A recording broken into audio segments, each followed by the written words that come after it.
Օգոստոս 2023 թվական 200 և ավելի օր է, ինչ Արցախը դարձել է մեզ համար անհասանելի։ Ոչ, ես արցախցի չեմ։ Ես Արցախում չեմ ապրում, բայց ես հայ եմ, ով չի կարող ուղղակի ապրել իր կյանքը առանց չմտածելու այն երեխաների մասին,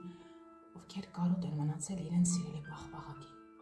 այն մայրերի մասին, ովքեր օր ու գիշեր բեմահարթակին իրենց դերն են կատարյալ դարձնում, որ զավակները չզգան, թե ինչ տեսակ հանդիսատես ունի արցախցին։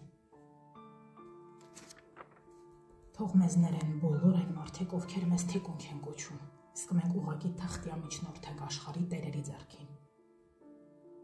Թվում էր 44 օրյայից հետո ոչինչ մեզ